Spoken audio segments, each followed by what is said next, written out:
Mayong buntag sa tanan.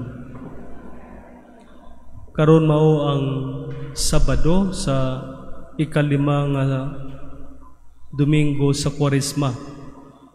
Ugma mao na ang Palm Sunday, Domingo sa Lukay, or Passion Sunday. Domingo adin ang ebanghelyo nagisgot may tungod sa pasyon o kamatayon sa atong Ginoong Hesus. Sa atong ebanghelyo karon, sa sinugdanan sa atong ebanghelyo giingon dinhi, daghan sa mga Hudiyo nga miduaw kang Maria nakakita sa gibuhat ni Hesus ug mituo sila kaniya.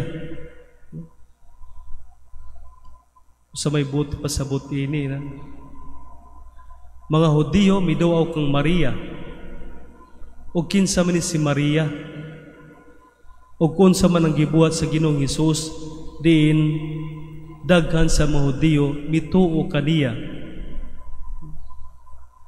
Maigsuon kining atong ebanghelyo sumpay kini sa usa ka dakong hitabo, usa ka katingalahan nga milagro nga gibuhat sa atong Ginoong Hesus. Ug tungod ni adto daghan sa mga Hudiyo nga mituo kaniya. O kini si Maria, siya mao ang igsuon ni Lazaro. Si Lazaro namatay pero gibuhi pag-usab sa Ginoong Hesus. Si Lazaro iyang igsuon si Maria o si Marta. Nagpuyo sila sa Betania o silang tulo close friends sa atong Ginoong Hesus. Hibaw mo nga ang Ginoong Hesus nahimong inila sa daghang mga tao, dili lamang tungod sa iyang mga pagsangyaw nga dunay gahom ug awtoridad, kundi usab sa iyang mga gipangbuhat, ilabi na sa mga milagro. Tiyaw man ang mga bungol gihimo niya nga makadungog, ang mga amang makasulti, mga buta nakakita, ang mga bakol nakalakaw. Gibuhi pa niya ang mga namatay, katong anak ni Jairo, katong lalaki nga gilubong sa lugar sa Nain, o gipapakaon pa niya ang 5,000 ka mga tao. Usa na ka insidente, diapay laing 4,000 ka mga tao iyang gipakaon. Mga milagro kini nga gibuhat sa Ginoong Hesus ug naksaksihan sa mga tao. Mao nga ang uban kanila mituo kang Hesus ug nahimong iyang mga sumusunod mga disipulos. Pero kining milagro nga iyang gibuhat kang Lazaro lahi kaayo ug nakahatag kinig dakong impact ngadto sa mga tao. Hibaw mo ang mga Hudiyo, labi na sa panahon sa atong Ginoong Hesus, nagtuo sila nga kung ang usa ka tawo mamatay, ang iyang kalag mubulag sa iyang lawas sama sa atong gituuhan. Pero ang mga Hudiyo nagtuo sila nga human mamatay ang tawo, sulod sa 3 ka adlaw, ang iyang kalag dili mobiya sa iyang lawas, di ka na magpalayo. Nara ka na siya duol sa iyang lawas, dili niya biyaan. Pero paglabay sa 3 ka adlaw, ang kalag sa tao mobiya na sa iyang lawas hangtod sa hangtod. Mao na ang gituuhan sa mga Hudiyo. Mao gani nahitabo nga kining si Lazaro nga amigo sa atong Ginoong Hesus nagkasakit. Gipahibalo nila ang Ginoong Hesus bahin ani. Pero si Hesus wala mo adto kang Lazaro. Unya namatay si Lazaro, wala paghihapon mo adto ang Ginoong Hesus. O gituyo niya nga moadto siya only after 4 days. Human namatay si Lazaro, gituyo niya kini tungod kay doon na siya gusto nga ipakita ngadto sa mga tao. Mao gani pag-abot niya didto, miingon si Marta, si Maria pa to, kung dinhi ka pa lamang Ginoo, dili unta mamatay ang akong isuon.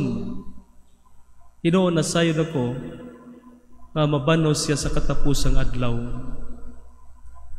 Pero si Jesus nangutana, asa man ninyo gilubong si Lazaro? Si Marta mibabag, Ginoo, baho na siya, tungod kay upat na siya kaadlaw, sukad nga siya namatay. So para kang Marta, imposible na nga mabuhi pa pag-usab si Lazaro. Tungod kay upat na siya kaadlaw nga namatay, buti pasabot ang iyang kalag mibiya na sa iyang lawas hangtod sa hangtod. Baho na siya og nagkaagnas ang mga parte sa iyang lawas. Pero bisan pa sa gisulti ni Marta, giadto ni Jesus ang lubnganan ni Lazaro ug iya kining gibuhi pag-usab. Ang imposible para sa mga Hudiyo, gihimong posible sa atong Ginoong Hesus.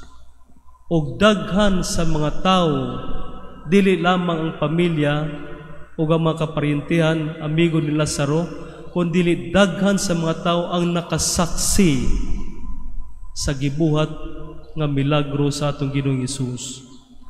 Mao nga tungod ni adto, giingon sa atong ebanghelyo karon, daghan sa mga Hudiyo nga nakakita sa gibuhat ni Hesus, mituo sila kaniya.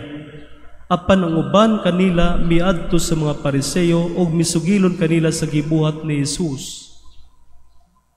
Daghan ang mituo kang Hesus tungod sa iyang gibuhat nga milagro kang Lazaro, apan ang uban usab wala mutuo.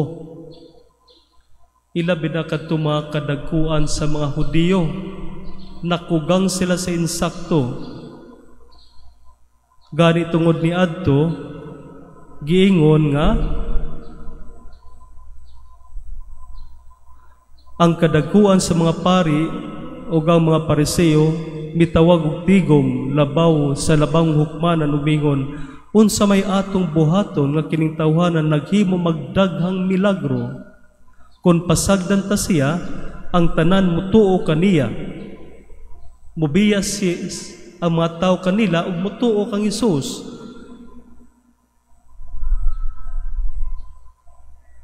Hangtod nga tungod ni adto ang kadaghanan sa mga Hudiyo naglaraw sa pagpatay kang Hesus.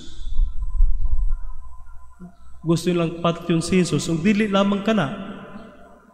Giingon pa dinhi, sa laing bahin usa ka dakong pundok sa mga tao ang nakabalita nga si Jesus dito sa Betania.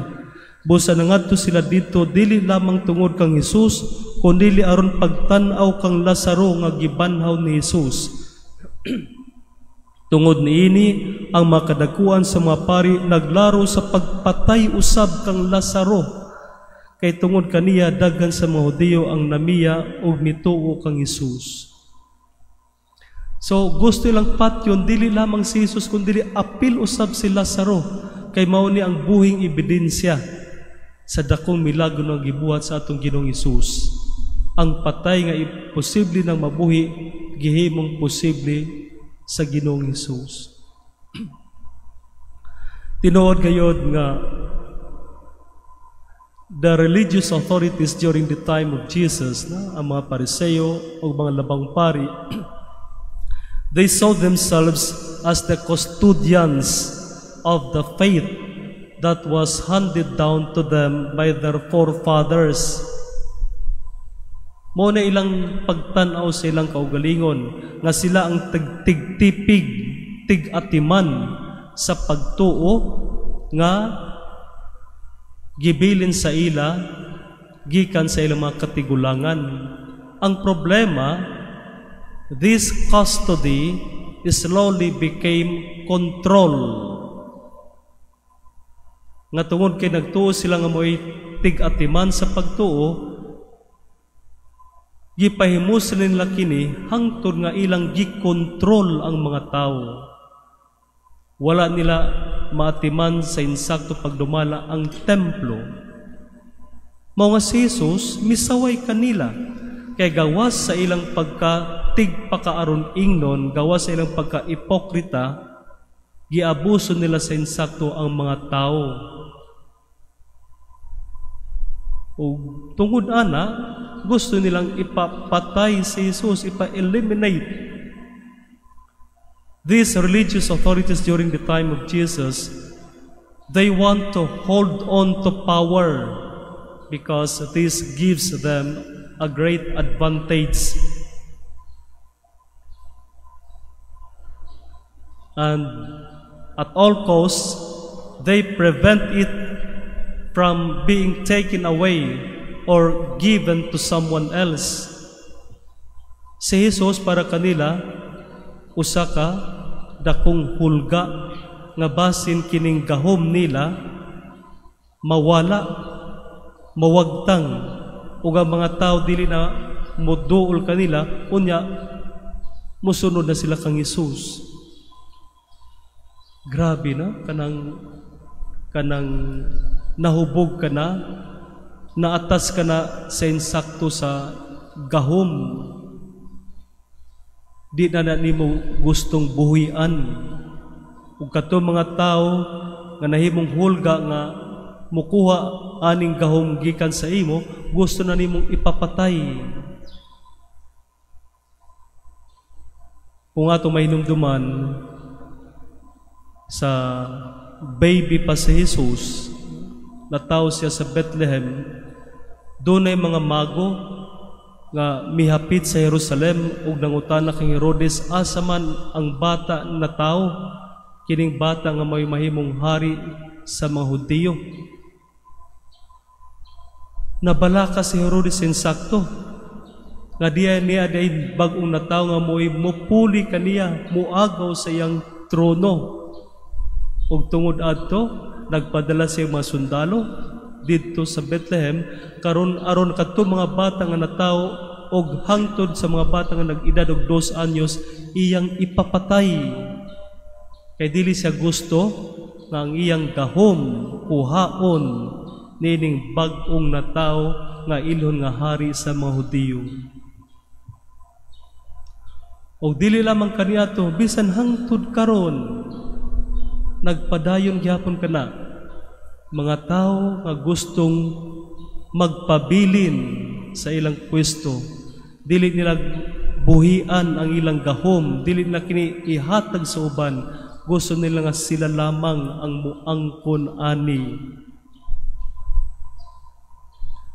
Pero sa lain nga bahin sa dihang Ginoong Hesus gitintal sa yawa dito sa Kamingawan, ang nahitabo ingon ani, gidala si Jesus sa yawa ngadto sa usa ka habog kaayong bukid ug gipakita kaniya ang tanang gingharian sa kalibutan ug ang ilang kaanindot. Ang yawa miingon, ihatag ko kanimo kining tanan kun muluhod ka ug mosimba kanako.